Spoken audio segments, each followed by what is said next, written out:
Hey, hey, hey, no sunshine. Check, check. 1, 2, 3, 4. Is it going now? Check, check. So you want me to start? Yeah, Anytime? let's All right. go ahead.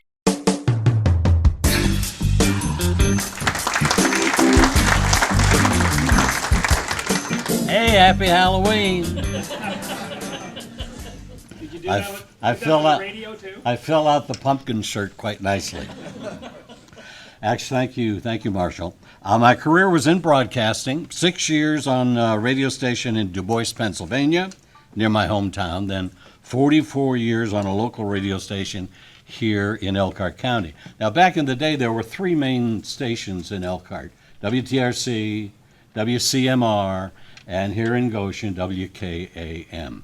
So maybe some of you remember me from WTRC. We fancied ourselves as an Elkhart County station, but really we were more Elkhart City. Most of our clients, the advertisers, were mom and pops from the city of Elkhart.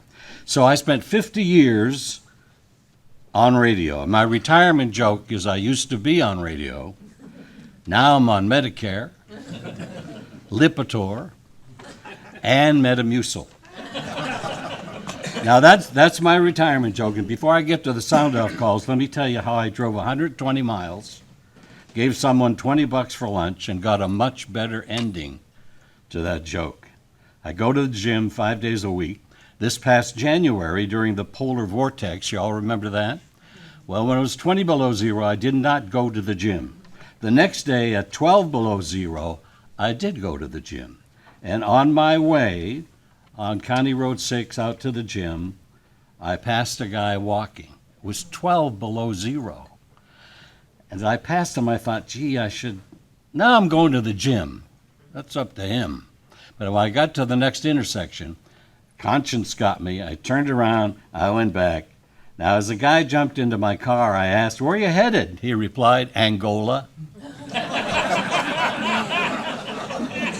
Now I'm thinking, do I drive down the road 1.5 miles where I turn off to the gym? Or I took him to Angola. 120 miles round trip, gave him $20 for lunch, didn't go to gym that day. However, during the 60 miles to Angola, we talked. He told me his story, which was sort of believable, and I told him my story, which part of my story you already know. I used to be on radio, now I'm on Medicare, Lipitor, Metamucil, to which my ride-along guest replied, well, thank God you're not yet on Depends. 120 miles, $20 for lunch, but a better ending to that joke. Now back to why I'm here today. During those 44 years at WTRC, I spent 34 of them hosting a daily telephone talk show called Sound Off during the noon hour, listening to the pulse of the community, or as I like to describe it, the complaints and bitches of anyone who had a phone. Actually, they weren't all complaints, but a lot of them were. And what I have here today are a few of those calls. Having a clue when the calls were made, probably 35 to 40 years ago, but feel confident most of the people you'll hear today are dead, with the exception of Mary Ann Leonhardt Cross, who is still quite alive, and also the exception of a kid who called, and hopefully he has the same malady he had back then that he has today. It's a little tricky for me to do this. First trick to control the calls on the iPhone, but if I make a mistake, it ain't network TV. And it's a little embarrassing for me being chastised by an old lady who has no idea who I am, and also me making fun of an old man singing a love song to the ladies. We'll also try and recreate, with your help, a couple of old, almost original radio scripts most of you will remember. So here we go. This Theater of the Mind program is brought to you live and in living color from the Maple Crest Country Club in Goshen, Indiana. This portion of the Goshen Kiwanis Club meeting is presented by Brill Cream. Help me out now, friends. Y'all remember the jingle? Brill Cream, a little dabble, do ya? Brill Cream, you look so debonair. One more time with a little more enthusiasm.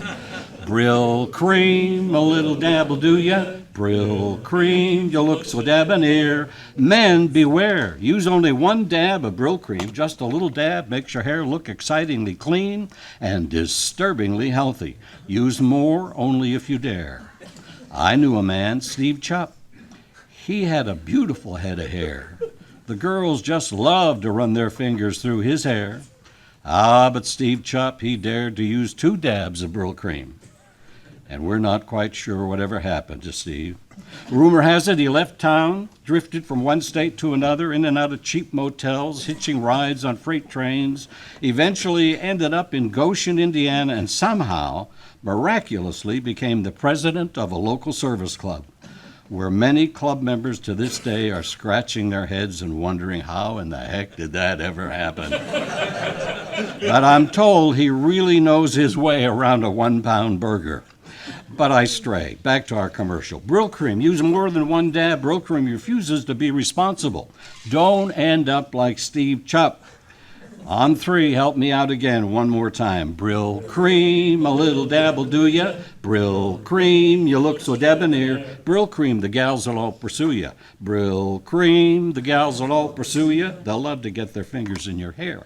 They'll love to get their fingers in your hair. Brill cream, available at any of your local Judd drugstores. Say the secret word, and Johnny Judd will give you a free pack of Luckies.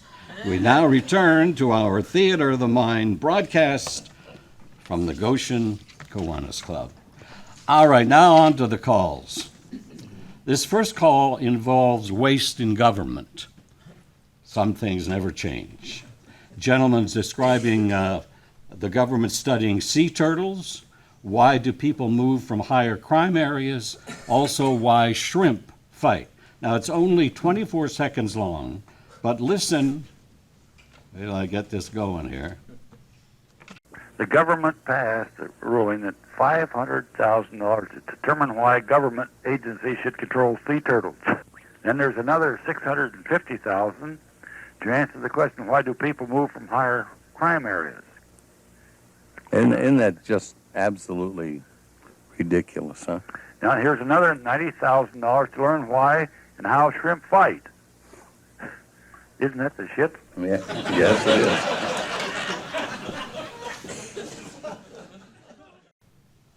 I'm having difficulties here. Okay, now I got it. All right, this next call is a kid who asked me if I watched the Donahue show that morning. The show was about transsexuals. He wanted to know what I thought about it. I wasn't really too keen on talking to a kid about transsexuals. And then it dawned on me, it's a school day. Why isn't he in school? How does it sound off? Did you watch Donahue show this morning? No, I work for radio. I don't watch television. Oh. You know about that, there's a show on there about transsexuals. Oh, yeah? And there was a man on there that was dressed like a woman and sometimes acts like a man. Well, do you think that there'd be good enough to teach to other people or children? I don't know. Are they? They're not teaching that on television. They're just showing you what's going on, aren't they? I mean, yeah, but would that be good? Why aren't you in school anyway? I got the diarrhea. Is that right? Yeah. Okay. I think I'll just cut that. Why upset people's lunch? Go back and tell your mother to get the kaopectate out, okay? I'm not supposed to have that anymore. All right. I'll see you, okay? Okay, bye. Hurry every chance you get. This next one is very short, complaining about the county commissioners not cutting the grass. This tells you how far back the call goes. Not cutting the grass at the county home. Anybody remember the county home?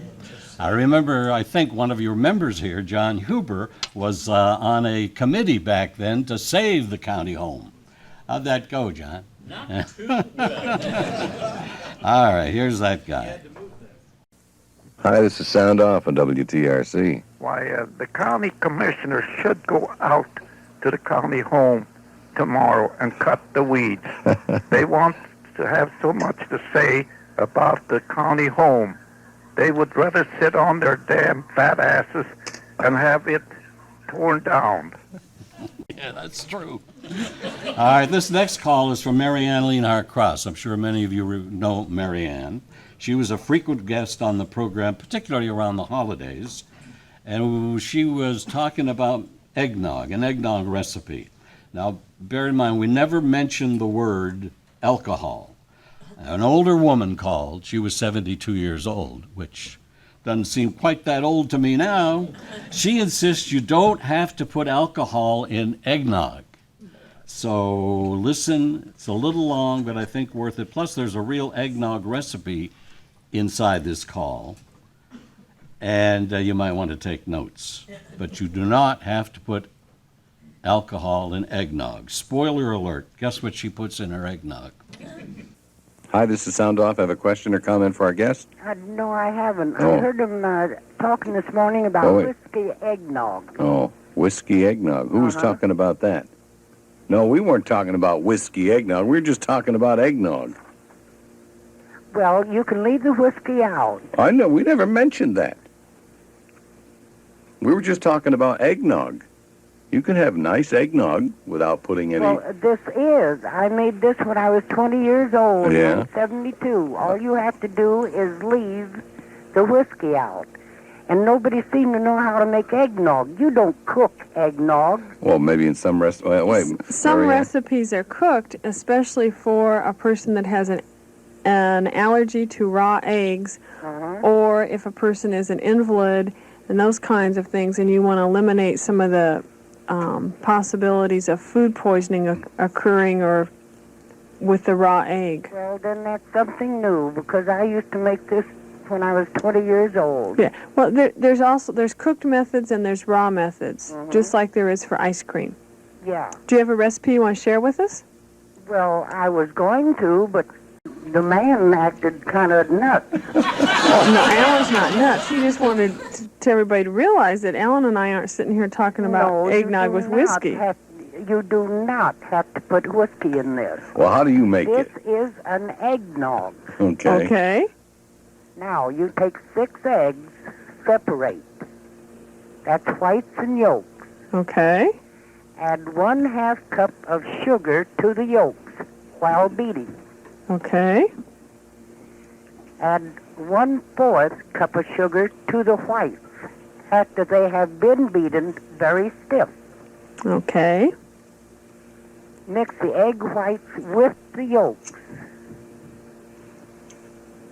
Okay, so now we've got the yolks and the whites mixed together. What's next? With the sugar.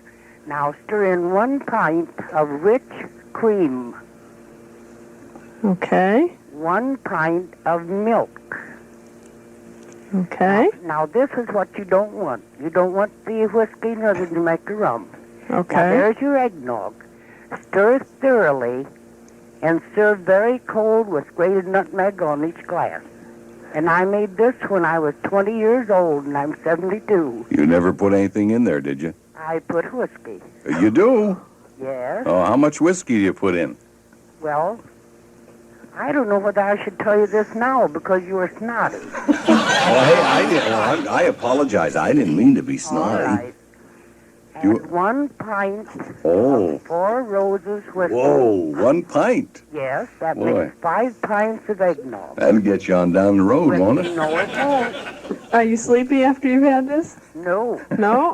No. That's quite a ratio, though, because you're talking about 2 pints of liquid to the 1 pint of whiskey or That's brandy. 1 pint So of rich cream, 1 pint of milk, 1 pint of 4 Roses. With the rest of the things, it makes 5 pints of eggnog. And you get the old man and go out and shovel the driveway. No, you just sit and have fun. Just set and sip. Yes. Okay, thanks a lot. All right. We really appreciate it, and you have a nice holiday. All right. Okay. And you also. All right, bye.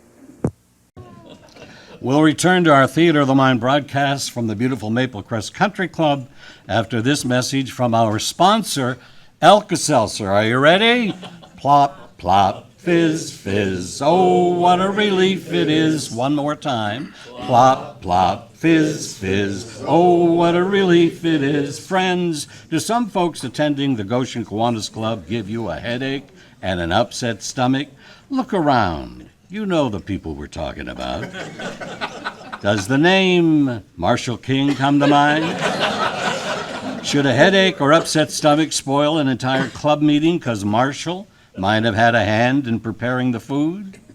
Are you still feeling a little miserable and upset? Well, it would have been wise to take Alka-Seltzer earlier in the day. Next time, don't wait. Take it right away. And remember, Alka-Seltzer is first aid for fast relief from headache. Alka-Seltzer is easy to take, pleasant tasting, too. Here's all you do. Dissolve 1 or 2 Alka-Seltzer tablets in a glass of water, then drink it. Since Alka-Seltzer is a solution when you take it, the pain-relieving analgesic is ready to go right to work. And say that fizz that creates thousands of tiny sparkling bubbles gives speed to Alka-Seltzer's relief-giving qualities. Yes, it gets there fast to give fast relief. So remember, friends, next time you're attending the Goshen Kiwanis Club and your stomach begins to churn and your head begins to throb and you're sitting next to Marshall King, reach for the relief in a glass. Alka-Seltzer. You worked too hard, you ate too much, the cheesecake made you queasy. Let your aching head and stomach hear this message from a friend of old Speedy. Alka-Seltzer. Ready? Plop, plop, fizz, fizz. Oh, what a relief it is. Plop, plop, fizz, fizz. Oh, what a relief it is. Those speedy bubbles relieve your upset stomach and headache fast. For acid indigestion alone, Alka-Seltzer Gold. Oh, what a relief it is. What a relief. Available at your local Judd drugstores. Tell Johnny Judd the I'm hungry, let's eat guys sent you. We now return to our Theater of the Mind broadcast of the Goshen Kiwanis Club from the beautiful Maple Crest Country Club. All right, now this next caller, if I can get it up here. This next caller is a girl who wants to talk to Alan Strike, or does she? Hi, this is Sound Off. Yes. Want to talk to Alan Strike? Pardon me? Yes, I want to talk to Alan Strike. Okay. Alan, it's for you. Hello?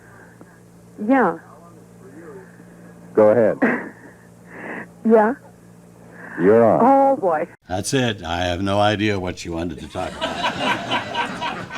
There's another girl who called Sound Off for me, but she doesn't want to be on the air. Listen carefully near the end for a baby in the background. Hence my reply to this young lady, who at the time probably wasn't and still isn't politically correct. Hi, this is Sound Off. Oh, I'm sorry. I didn't mean to get you. Oh, who are you calling? I didn't know you was on the air. Am I on the air? Uh-huh. Oh, no. Oh, no. Who are you calling? I was calling to talk to you, but not on the air. Well, you go. Anything you have to say to me can be said on the air, right? Oh, wait a minute now. Maybe you better hang up. I'll call you later, okay? Oh, okay. What time? You get rid of the kid and call me later. Huh? Get rid of the kid and call me later. Okay. I'll see you. Bye-bye. Merry Christmas. Yeah, all right. Next call, strange noise appears when talking to this woman. This is very true. You've got a right to protect your home. There's no law that says that there isn't.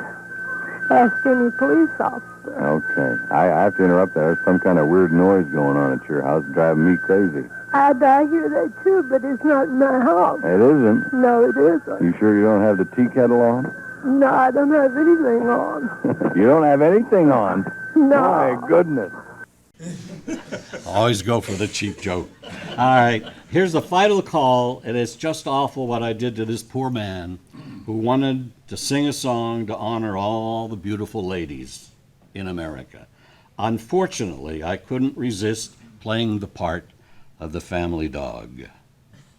I got something I'd like to put on the air. Is it good? Huh? Is it good? I figure it's fine. I want this for all the beautiful young ladies of our United States of America. I want to lay down a path of glory for them. All right. But with a little bit of an old song I heard in Pennsylvania 66 years ago. All right, lay it on us. Come into my garden of roses, kissed by the morning dew. Each pretty flower disclose of the virtues I find in you. That's terrible. To me, your heart's almost pure, dear. Red means your heart's most true. You are my garden of beautiful roses. My one rose, my own rose, that's you. What'd you have for lunch? I didn't eat that, Alan. Oh, okay. But I want to tell you, Alan, what I think about that song. Wait till the applause dies down. Huh? Wait till the applause dies down. What'd you say? There was some people out there clapping. Oh, well, That concludes our Theater of the Mind broadcast of the Goshen Kiwanis Club, with the exception of this final word from our sponsor, Campbell's Soup. Help me out now, friends. Good. Good. That's what Campbell's soups are. Good. One more time with a little more enthusiasm. Good. Good. That's what Campbell's soups are. Good. Not so many years ago, friends, tomato soup and cream of tomato were unusual dishes enjoyed very much but not very often. Today, of all the soups in the world, tomato soup is the one most often served. Not split pea, not bouillabaisse, and not lobster bisque. No, the most popular soup is tomato soup. And not because women have taken to making tomato soup frequently. No, on the contrary, new housewives like Sharon Welsh. Where's Sharon? Yes, new housewives like Sharon never attempt it anymore. There's just one reason for tomato soup's popularity, and it is this: the magic, matchless flavor of Campbell's tomato soup. There's a lively verve, exacting zest about this flavor that people take to at lunch and come back to enjoy again and again. So this soup is a happy choice for the main dish at lunchtime or at supper, and is also a fine way to start the day's main meal. Serve it sometimes, too, as cream of tomato with milk instead of water. Oh, what a surprise that'll be for the family. So take it from new housewife Sharon Welsh. You can always be sure it will be received with pleasure, because this, of all soups, is the one people like to have most often. Campbell's tomato soup. On three, help me out again, friends. 1, 2, 3. Good. Good. That's what Campbell's soups are. Good. And that concludes our Theater of the Mind broadcast of the Goshen Kiwanis Club from the beautiful Maple Crest Country Club. And that's the way it is for Tuesday, October 29th, 2019. I'm Walter Cronkite. Good night and good luck.